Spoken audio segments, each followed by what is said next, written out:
So up until the mid-1980s, my life had been a series of eccentric attempts to conform in environments dominated by the values and standards of people who were not my race, class, or sexual orientation.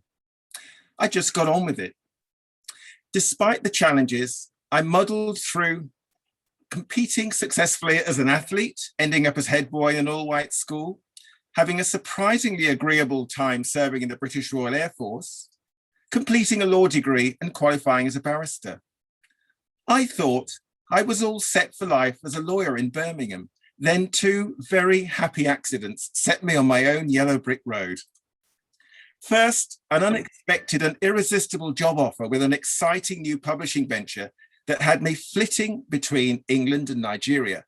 The second, a deliciously disorienting first encounter with the gay Nigerian artist photographer, Rotimi Fani-Kayode.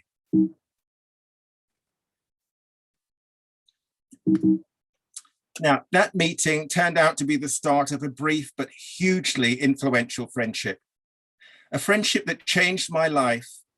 And today, I want to be outlining why Rotimi Fani-Kayode and his work was so special, together with some of the factors that helped shape Rotimi's unique artistic and personal outlook. In the process, I'll also be describing how Rotimi inspired, influenced, and supported my career as a photographer. Now, back in the 1980s, successful, respected Black gay role models on the UK visual art scenes were, well, rare. And back then, Rotimi was already a respected Black queer artist, making waves far beyond Black circles, and this mattered. The visual arts really matter. The use of images, particularly in a world of worryingly polarized language, can create new narratives that positively affect and transform our thoughts and feelings. Thoughts and feelings about all sorts of contested subjects, including the value and meaning of lives that until recently were consigned to the margins, whether they be women, people of disparate sexualities, and so on. I'm not sure it would have even occurred to me to pursue a career in photography if I'd not met Rotimi. Discovering him allowed me to imagine that Black queer folk, even misfits like me, could do our own thing authentically. He was an inspiring and liberating presence. As a result of being around him, my view of myself, who I could be, and what I could do was transformed. Rotimi's photographic work and eloquent texts were concerned with the tensions and intersections of sexuality, race, and culture. He was busy engaging with the implications of intersectionality long before the term was in common currency, but he was no dry theorist. Smart and provocative, his work celebrated the beauty of the male body, most often Black male body, homoeroticism, Black identity, as well as, in his own way, his Nigerian Yoruba heritage. Now, his career as an artist was relatively short, just 6 years, ending with his untimely death in 1989 at 34.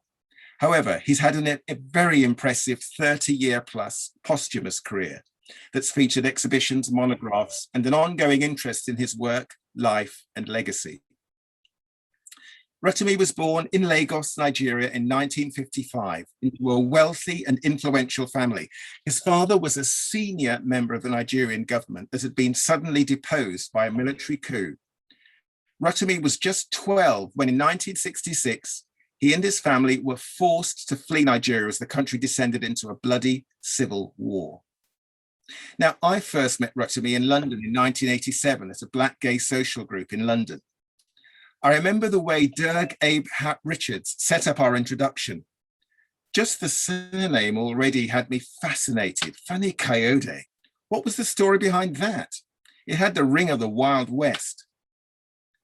Dirk made me feel as if I was being primed to meet royalty, describing Rotimi in quite reverential tones.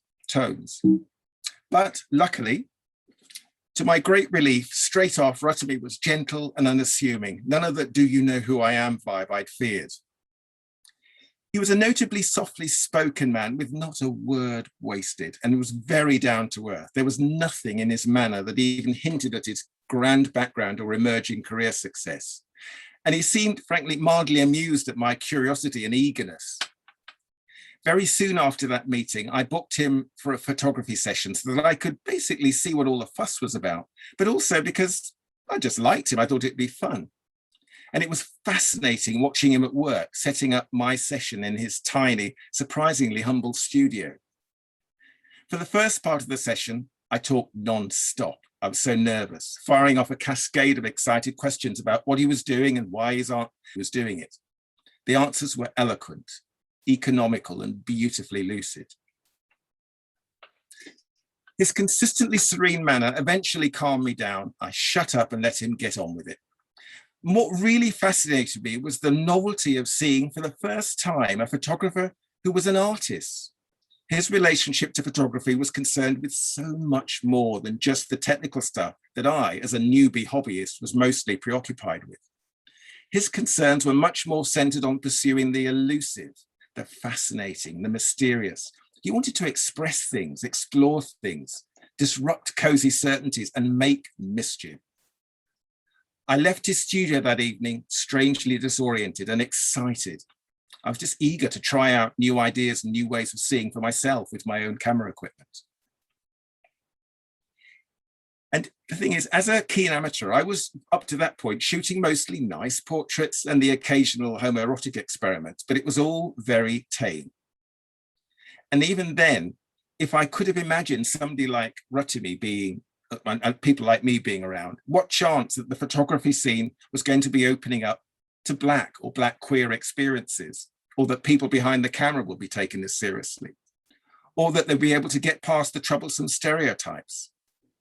Rotimi's work and attitude to life went beyond the stereotypical hypersexualized exotic stuff we're used to seeing when depicting Black men. His work was sexy and appealing, despite being rigorous with its background. In 1988, about a year before Rotimi's death, he wrote a keynote essay called Traces of Ecstasy. It was like a manifesto. It outlined what he'd been doing and how his work and worldview had been shaped, in part by the challenging experiences of his childhood and adult life. I want to sample a few short key passages from this essay because I think it's better than me trying to paraphrase them. On 3 counts, I'm an outsider. In matters of sexuality, in terms of geographical and cultural dislocation, and in the sense of not having become part of the sort of respectably married professional my parents might have hoped for. Rotimi came from the sort of family who would have had lofty expectations of him. His father, Chief Rotimi Fani-Kayode, was a senior national politician, but also a respected high priest with important responsibilities around spiritual matters in their Nigerian home of Ife. This was a sacred city in southwestern Nigeria that's regarded as the spiritual center of Yoruba culture. If you can imagine the implausible UK equivalent, being born the son of a senior cabinet minister whose father was also a bishop. Anyway, having survived the upheaval and dislocation of the move to the UK after the violent military coup, Rotimi completed his education at private school in England, then went to the USA for his higher and further education, finishing off with an MA at the prestigious Pratt Institute in New York. Reflecting on his time at the Pratt Institute, he was very clear about the strategic function of his studies. I have done my homework. I've read your art history. This is what I want to do with that knowledge: invert, subvert, and appropriate it to suit my own concerns and experiences. Rotimi then returned to England and settled down in relatively humble circumstances in Brixton, South London, far away from the privilege and expectations of his family, and set to work. Now, just a little bit more text before we move on to images. He says a little bit more about what he's up to. Talking about the background up to now, he says, such a position gives me a feeling of having very little to lose. It produces a sense of personal freedom from the hegemony of convention. For one who's managed to hang on to his own creativity throughout the crises of adolescence and in spite of pressures to conform, it has a liberating effect. It opens up areas of creative inquiry which might otherwise have remained forbidden. At the same time, traces of the former values remain. making it possible to take new readings onto them from an unusual vantage point. The results are bound to be disorienting. Those results were indeed disorienting. Disorienting both for fellow Nigerians with a more traditional worldview, as well as members of the supposedly more liberal Western scene in London and North America, who were unused to art conceived in such a relatively unconventional way. In this image, Rotimi took a traditional sculptured object freighted with all sorts of Yoruba symbolic significance and with strident mischief messed with assumptions. I mean, what's he up to here? I mean, he could be referencing the innately feminine realm of giving birth, or more likely, because it was Rotimi, and given the strikingly masculine hips and buttocks, there's perhaps something somewhat less wholesome and rather more homoerotic. And in this next image, Son Ponoi, and forgive me for those who have got a better grasp of the pronunciation, Son Ponoi is traditionally a rural deity recognized through association with altars that are marked with dots. Now, there are multiple possible readings of this image, but focusing on the religious aspect, it's been suggested that it's a depiction of the Orisha, a minor god sent out by the creator god Oloran to dispense divine justice. In this case, an affliction marked by the dots on the skin, a kind of pox. But it could also be that he was actually turning this black gay man, as it happens, this body, into a headless figure, a kind of altar in its own right. And finally, for now in this sequence, an image called Under the Surplice. Now, the standing figure here with the asymmetric hairdo and the traditional garment seems to be in the meditative pose of a prayerful priest. But it's Rotimi, so we know there's more going on. He playfully queers it by having the naked squatting figure, which happens to be me, exploring who knows what under the garment. These days, we're more used to seeing Black queer expression in the arts, but back in the 1980s, even with the unapologetic emergence of figures like Robert Mapplethorpe, it was risky. It was still risky, curatorially and commercially, to be celebrating queer sexuality so brazenly and provocatively.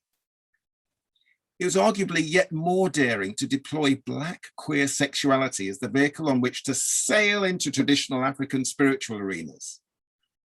So Rotimi's work had a predictable tendency to anger and alienate fellow Nigerians. But it was also far from easy promoting this kind of work to European and American curators who just didn't always get it. But he stuck to his guns. He was an alchemist. He was busy fusing intensely African concepts of spirituality with some of the Western fine art sensibilities he'd taken on during his higher and further education. He was very clear about where and how he wanted his work to stand, describing it as Black African homosexual photography that I must use not just as an instrument, but as a weapon if I'm going to resist attacks on my integrity and indeed my existence on my terms. He was acutely aware of the complex implications of mixing things up like this, but he did not bottle out taking the establishments here and in Nigeria. Just a little bit more text before we get a bit more image dense. He says here, my reality is not that which is often presented to us in Western photographs. As an African working in a Western medium, I try to bring out the spiritual dimensions in my pictures so that concepts of reality become ambiguous and are open to reinterpretation. This requires what Yoruba priests and artists call a technique of ecstasy. Love that term, a technique of ecstasy. And then this is, I think, probably the last bit where he goes on to talk about the context. I see parallels now between my own work and that of the Oshogbo artists in Yoruba land, who themselves have resisted the cultural subversions of neocolonialism and who celebrate the rich, secret world of our ancestors. So despite the very real conflicts with certain manifestations of the traditional Nigerian culture, he could still see allies amongst those more traditionally minded Yorubas. He thought he was sharing their broader struggles with Western challenges. So you might ask, what's all this got to do with me? A then young West Indian publisher born to working class Jamaican parents in Birmingham. There, my dear parents, just to remind me of my humble roots. Rotimi's attitude to where he placed himself and his work was hugely important and influential for me, even though we had so little in common culturally. not because I wanted to be like him, but more because of the appeal of his strategic choices. By the time I met Rotimi, I'd already had a skinful of the predictable challenges and struggles, and sometimes upsets as a black gay man moving through white middle-class heterosexual dominated spaces, serving in the British Royal Air Force, taking a law degree, qualifying as a barrister. They weren't exactly routes to an easy life. And up to that point, I would say my life had been dominated by a cycle of self-inflicted, the taking on of tricky situations, and automatically assuming I could only flourish by conforming, molding myself to fit in.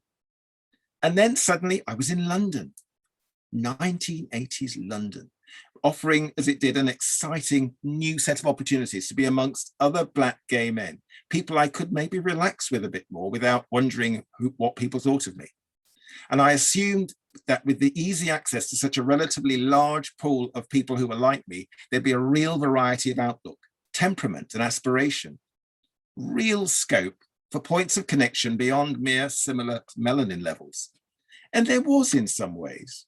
I mean, I made real new friendships and creative and often playful connections with a number of other black gay men. This was a day out organized by one of a group of a black gay social group that went out. And it was just great fun, a day out on Littlehampton. But I was also a little naive. I'd not really bargained for the inevitable tendency in any clearly defined social group for a powerful vocal minority to try at times to define and even to some degree police the ways we communicated, associated socially, who we slept with, how we dressed. Just as I was trying to work my way through and understand better the tensions and mutual misunderstandings that I was experiencing within a black gay space, it was such a relief to meet someone like Rotimi with such a quietly confident way of being himself.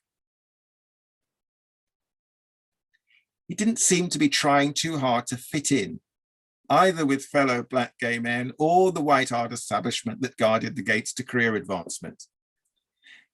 Despite his work being so obviously celebratory of black African themes and the black male physical presence, there were complications. Some details of his personal life did not fit the ideal format for some folk in the black queer community he lived amongst, although he was hugely popular and much respected. There was an understandable keenness within that community to claim him and appropriate him, to champion someone as fabulous as him. But some were not too comfortable with this relatively high-profile, successful black gay artist choosing to share his life with a white partner, Alex Hurst. There was also some reluctance to properly acknowledge the inconvenient truth that this biracial couple collaborated very closely on much of Rotimi's later critically well-received work. Together, Rotimi and Alex often produced images and prose in an apparently seamless union, transcending their given labels of writer and photographer. And I was there. I mean, I was just very involved in it for a very intense couple of years. The point I'm dancing around really is that after those brief, heady years around Rotimi, I was much more comfortable and confident in carving out my own social and professional paths with much less concern about how it landed, either with my supposed tribes, my family, the black community, the black queer community, or the more general creative communities emerging on my new horizon as an artist. Well, photographer, he did a bit of art. Rotimi had a way of getting his models to do things. Up until the time of meeting him, I'd led quite a mainstream kind of life. My work life started in the early 1970s, serving in the British Royal Air Force. That's me on my passing out parade in the mid-70s. After a few years of that hypermasculine, surprisingly amusing nonsense, I fancied a change. I wanted to get back into education, not to mention grabbing a chance to live out my strongly emerging identity as a gay man. So I ended up being called to the bar, and not long after that, once I'd got involved in publishing, I met Rotimi and ended up moving from being this jolly, sensible, solid chap into this. I was photographed by Rotimi quite a few times in our short, intense time around each other. I'll be coming back to that experience later on, but for now, let's just say the V&A has a piece of Rotimi's work in its archive from a series called Bodies of Experience, featuring me. If you'd said to me a few years earlier that I'd be a naked model for a Nigerian art photographer, I'd have put you straight pronto. But there was something about Rotimi.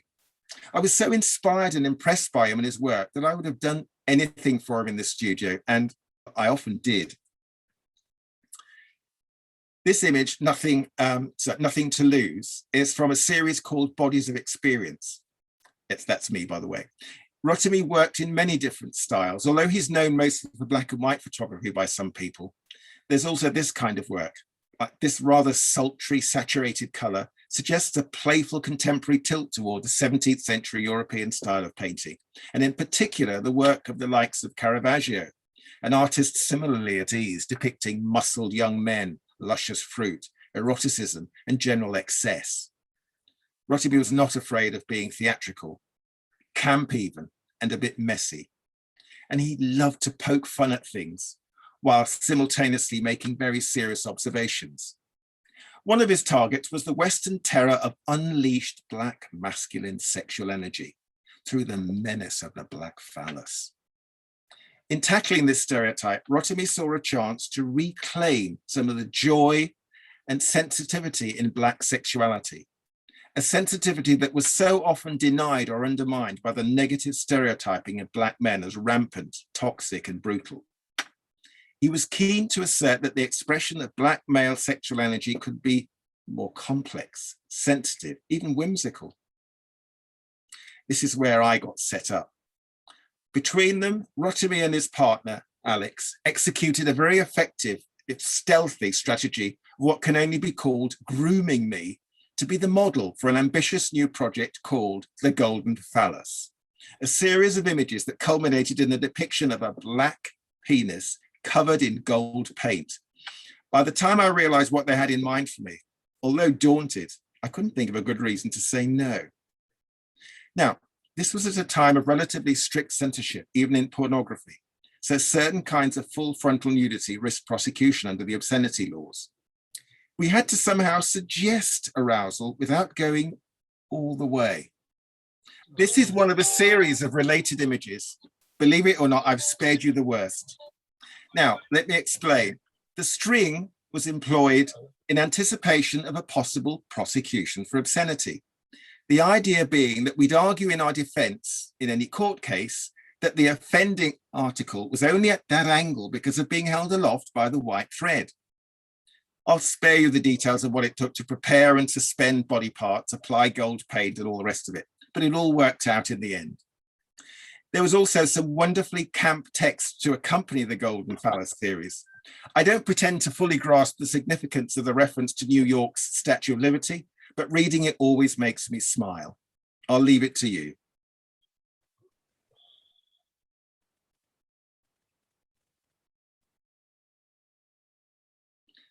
Now, there are other significant aspects to the Golden Phallus series, in addition to the attention-hogging phallic element. Firstly, birds have various kinds of significance in the Yoruba spiritual realm.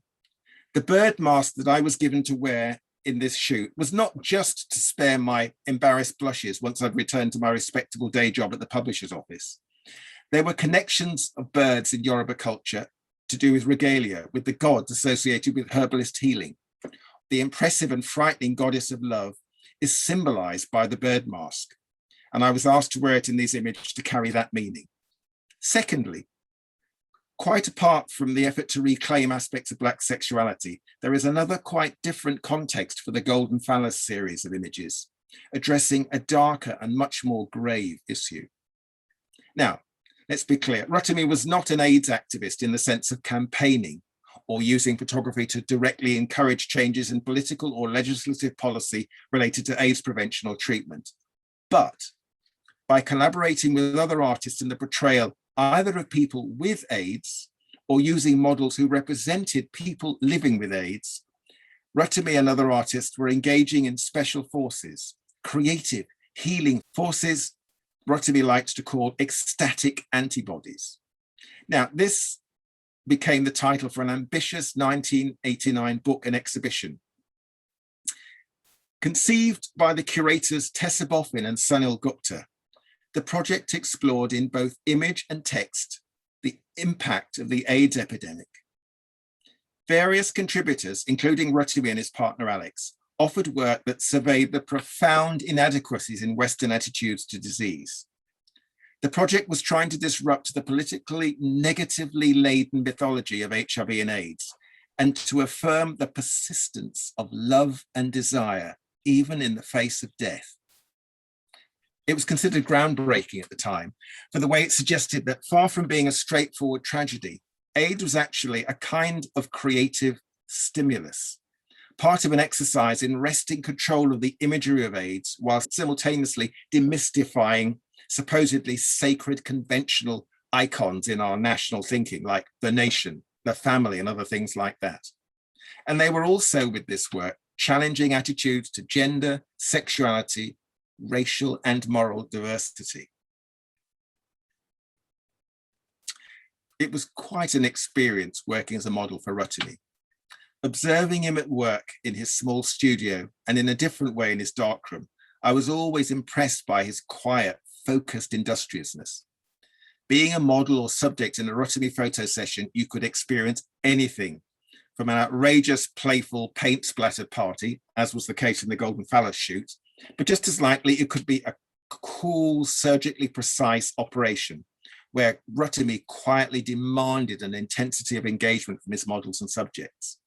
Even the way he handled his camera sometimes fascinated me, as if he was coaxing favors out of a lover.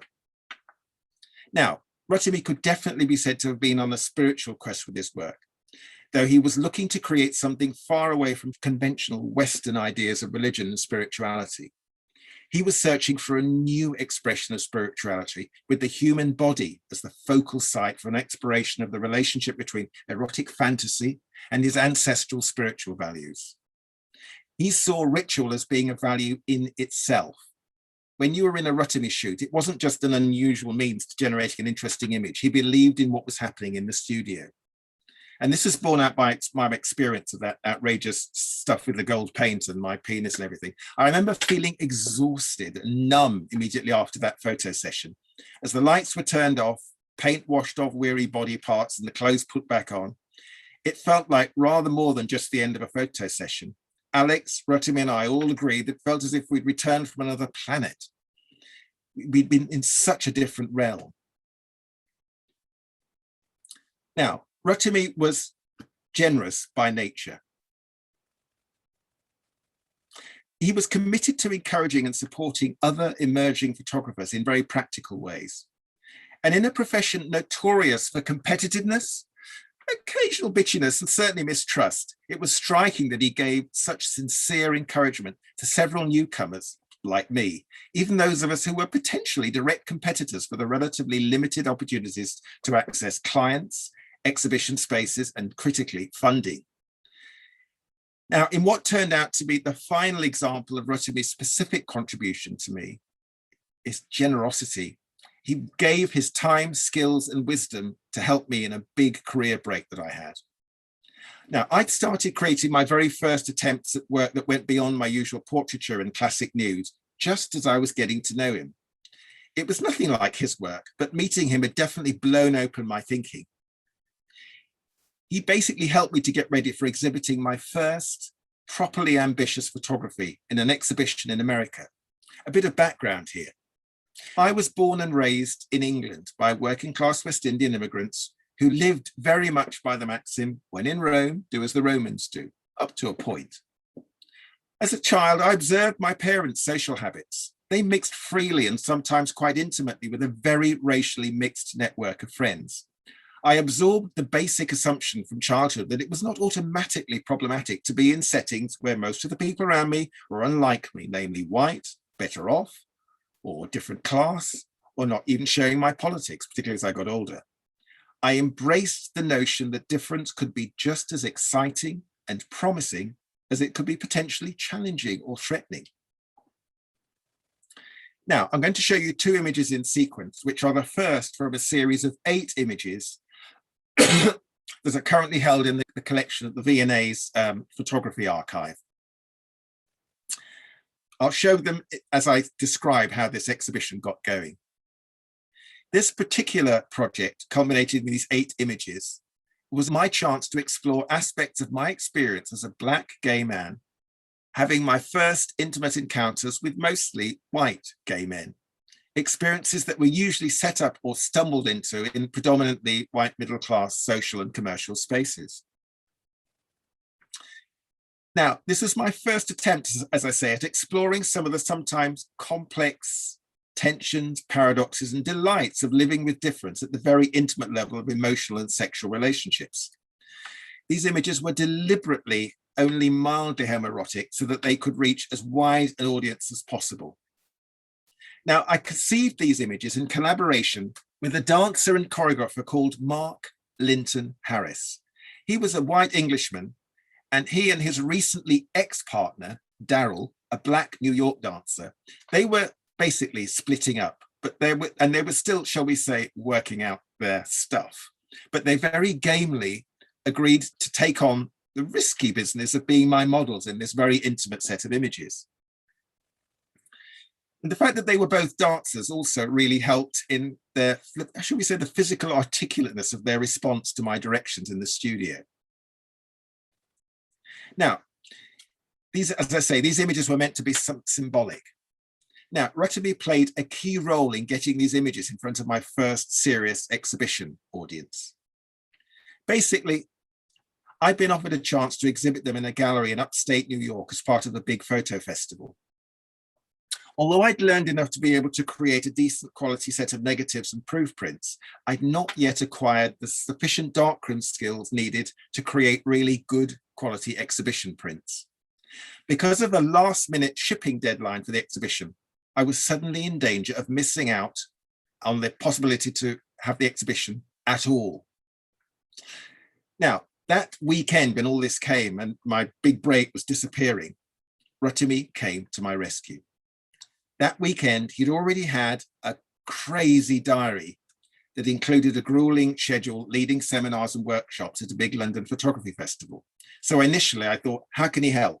But he spontaneously offered me an all-night and next morning printing session in his darkroom to make sure I'd meet the shipping deadline. We got the prints turned round just in time. And in addition to getting a fantastic set of prints for the exhibition, I also got the most fascinating and illuminating one-to-one lesson in darkroom skills I could have hoped for. And he was generous in the way that he did it, so I learned a lot. Now, Rotimi and I, as it happens, also freely traded chances to use each other as models for our figurative work. He was the ideal model, responsive and uninhibited. This is a contact sheet from an early, rather playful shoot. Rotimi was great at sharing the space with other models. He's in the studio with Lorne Burrell. These days, Lorne Burrell is a St. Martin's trained sculptor, but back then he was one of the reigning queens of the club scene and quite a boisterous energy and presence in the studio. We had a lot of fun messing around back in those days. Rotimi was happy for me to try out all sorts of things, despite him being an accomplished photographer with his own very clear ideas about techniques and aesthetics. But he very generously kept stum and just let me get on with what I wanted to do. In between all the frolicking and fooling around, there were also lots of moments of drama, reflection, and tranquility. This is one of my favorite images of Rotimi. A week after the prints we'd made together in Rotimi's darkroom for the New York exhibition had been shipped, I suddenly got an unexpected call from Alex, Rotimi's partner, to say that Rotimi was unwell. He reassured me that I'd be able to visit Rotimi a week or so later in hospital when he was highly likely to have got past the infectious phase of whatever it was he'd been stricken with. I did get a call from Alex a week later, as promised, but it was to tell me that Rotimi had just had a sudden, massive heart attack and died. The death of anyone at 34 is unexpected, but the impact of the departure of someone whose life and work had touched so many people so powerfully was huge. Shortly after Rotimi's death, talking to Alex and a handful of others who were familiar with Rotimi and his work, there was a strange shared feeling that Rotimi's sudden departure was not necessarily as unexpected by him as it had been by others. This was related to a very particular interpretation of his last two major projects, Bodies of Experience and Ecstatic Antibodies, both of which dealt with, amongst other things, issues of AIDS, and by their very nature, issues that were infused with reflections on mortality. This is one of the final images I took of Rotimi while he was still alive. I remember laughing with him as we looked at this image together. We joked about the urgent tug of an underworld or afterlife that it seemed to hint at. However one interprets it, it sits well as one of the very last images I made of him. Now, although the photo session that generated this image turned out to be the very last time I photographed Rotimi in my studio, it was not the final time I photographed him. There was one last session that I would never have predicted. There is a strict tradition amongst Yorubas of Rotimi's lineage that a parent cannot attend the funeral of their child. Children are born to bury their parents, amongst other things. On hearing of Rotimi's death, his parents flew from Nigeria to London anyway, to indirectly oversee the funeral arrangements, even though these arrangements were for a funeral they could not themselves attend. After Rotimi's partner Alex had a meeting with Rotimi's parents, it was agreed between them that I should be approached to perform what is still one of the most poignant and bizarre photo commissions of my life. His parents wanted photos of Rotimi in his coffin before it was sealed. I didn't ask why. I was still just too numb from the news of his death to think it through sufficiently to decline their request. And so it was, I went across to the undertaker's, where Rotimi was there to be viewed for the last time in his open coffin.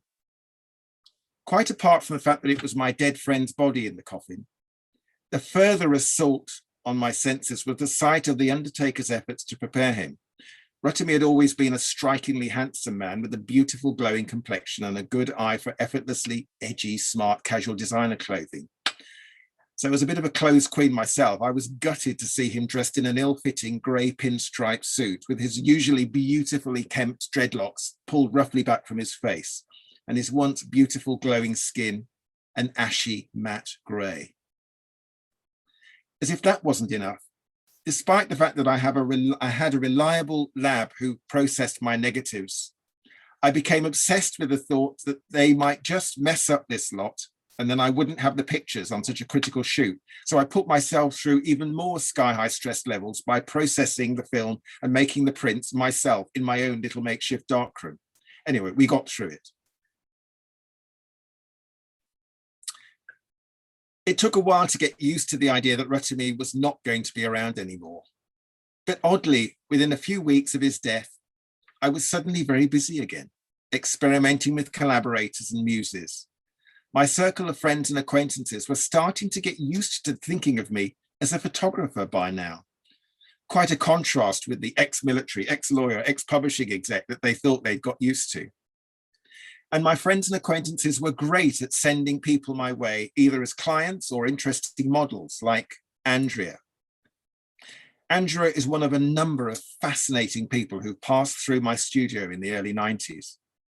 The object she's holding is a piece of cast glass sculpture by the glass artist Angela Thwaite. Andrea became the first of several muses, happy to be the subject of my various photo experiments. She was fantastic to work with. She was my height, 6'2"-ish, though rather more slender, and she had an extraordinary grace and energy in the studio. This is her in one of my favorite suits. Damn her, she looks better in my clothes than I do. I lent this suit to her once to wear at an awards ceremony in Paris for a photo competition. Basically, I'd been asked to be the chair of the panel of judges for a photo contest, and the sponsors wanted someone glamorous to read out the competition mission statement. She was the obvious choice, and she excelled in her role. Through the early 90s, so getting back onto the trajectory now, through the early 90s, with HIV and AIDS ripping through the gay community to devastating effect, in addition to my portrait commissions and queer-focused studio work, I got very caught up in various safer sex education projects, including a fully illustrated, wildly explicit safer sex guide for gay men called Safer Sexy. It was written by Peter Tatchell in tandem with a team of medical and sex education experts Creating the images for this project was very interesting. I had to suspend most of my normal assumptions about taste, discretion, and gratuitous frontal nudity in urgent service of the need to deliver an unequivocal aspirational message, which was basically that you could have a great time sexually, safely. And it was my job to make safer sex look beautiful and something you really wanted to be involved in, if you were gay, that is, in stark contrast to a lot of the rather dour, clinical, safer sex education material around at the time. These were extraordinary times for me. In literally the same week that that book was published, I was in St. James, a stone's throw from Buckingham Palace, photographing Princess Anne for the Save the Children Fund's 75th anniversary celebrations. Weeks like that are not unusual aspects of my career at certain hotspots.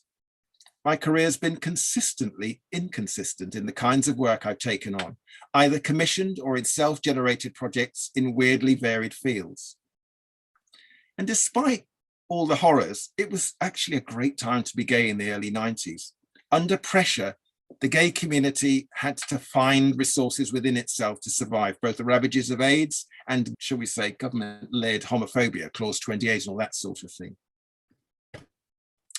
Now, shooting in London back in the 1990s, I was able to work with some stalwarts of the Black queer community in different ways, including here, Dennis Carney, who's worked for decades to build community and possibilities in basically supporting and creating community amongst Black gay men. Dennis was also a model for Rotimi. We even appeared together in the recreation of a Rotimi Fani-Kayode photograph as part of a John Comfrey art film, which I ran into again many years later while stumbling into a gallery in Glasgow. It was really confusing, suddenly seeing myself flash up on screen, stark naked with Dennis nearby. I was holding dead wet fish. Now, coming back to the present, a recent project of Dennis's is something called Black Connection, a social network for Black gay men aged 50 plus, providing a positive, friendly and safe space. It's been a precious haven and resource, particularly in rooms, and very typical of what Dennis wants to create for the community. Now, there are many other mature Black queer folk who've been around since those days, who are still making waves in different ways, including the wonderfully dynamic Paul Boache, our host. Under that hat, he's got wonders that fly around at great speed. And speaking specifically about photography, we cannot not mention Ajamu, the much respected and utterly charming artist photographer who is in full bloom these days. His uncompromising, unpretentious and unapologetic approach to his art, as well as the various contributions to the Black queer community, are bringing him much deserved mainstream appreciation. It's great to see Black queer visual artists making waves within and beyond the Black queer world. I was coming back again to the main line. I was involved in several other queer focused projects after the Safer Sex Education book with Peter Tatchell. But pretty steadily, my photography started to major increasingly on commercial portraiture and away from work that focused specifically on queer or Black queer identity. I moved more and more towards commissioned portrait collections for a range of quite grand institutions and special projects. It wasn't that I didn't enjoy the arty experiments and the erotic work and all of that stuff, but getting paid well has its attractions. And commercial portraiture is not without its creative challenges, as well as strategic challenges. I started to focus more and more on portraiture across many different realms. I've worked in and been allowed to continue to pursue my deep curiosity about people as a portraitist. I'm just fascinated about people and why they are the way they are. Some have described my career as having ripened into a kind of long-term licensed prurience. Since 1994, I've sold quite a number of images to the National Portrait Gallery. Although mostly of the usual suspects, namely English establishment figures, lords, knights, baronesses, dames, and professors, I've also, in the very first batch of images I sold to the National Portrait Gallery, been able to include figures such as Isaac Julian, the celebrated Black gay artist and filmmaker, and also Marsha Hunt, the American actress, novelist, singer, and former model, perhaps best known for being in Hair and having a child with Mick Jagger, but I'll spare you the rest. I was particularly thrilled when shortly after that first breakthrough with the National Portrait Gallery, the head curator of photographs at the V&A acquired 2 of my images for the V&A's archive. And you'll remember these 2 from the 8 that I showed you earlier. But back to the National Portrait Gallery to talk about a particular image.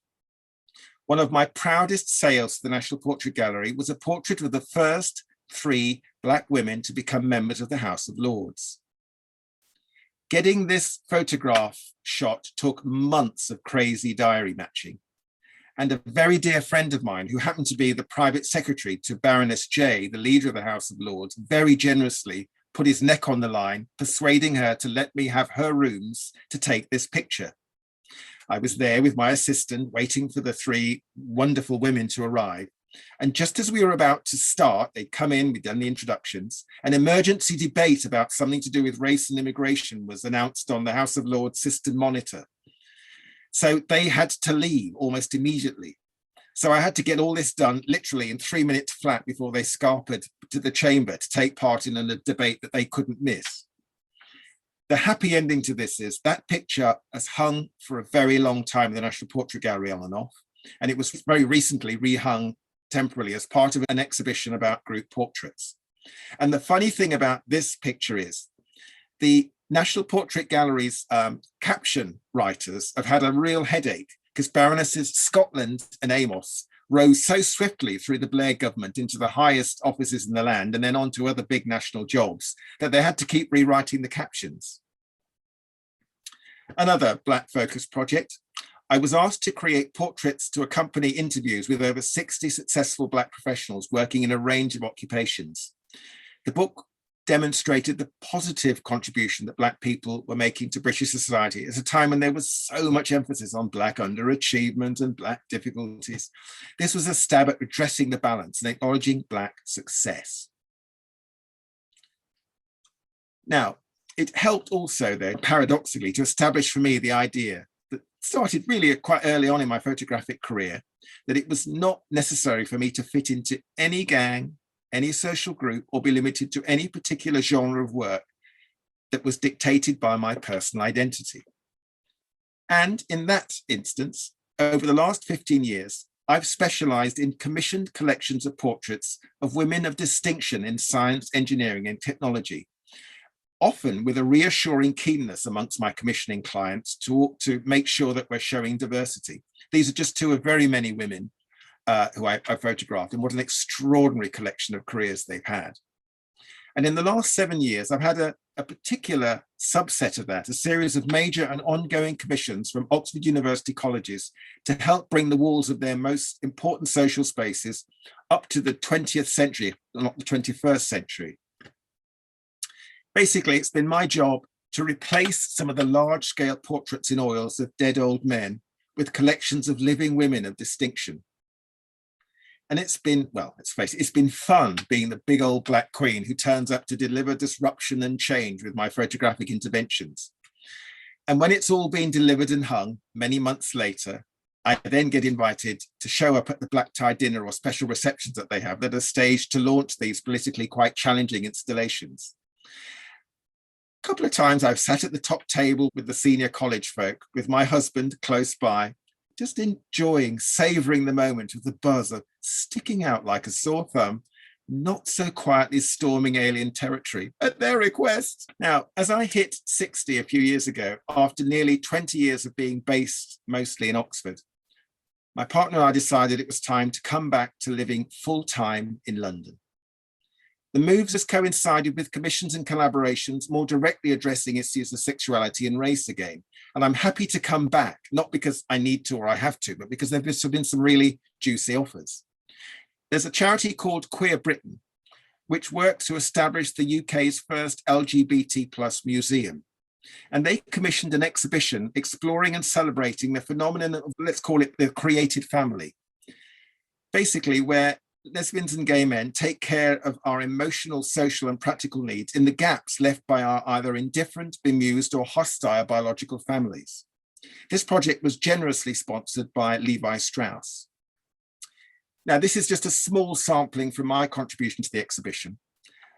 a wonderful group of 4 men I've known for up to 30 years, and they agreed to be interviewed about their unique and evolving connections as a conscious queer family of sorts. It was a powerful and very moving experience, researching and then creating the set of images that reflected aspects of their shared lives. And I've got some other Black and queer projects that are either in the works or have actually started to kick off. So I'm going to conclude now by just saying, Rotimi, coming back to Rotimi, which started all this, his legacy is considerable. His photographic work played a highly influential role as part of the general breakaway from documentary realism in photography, exploring a new aesthetic, new avenues and new atmospheres in photography. And he was not afraid of raw expression or mystery. He was an inspiration to many other artists within and beyond photography from all kinds of backgrounds. His role as the founder member and first chair of Autograph, that's the Association of Black Photographers, is very significant.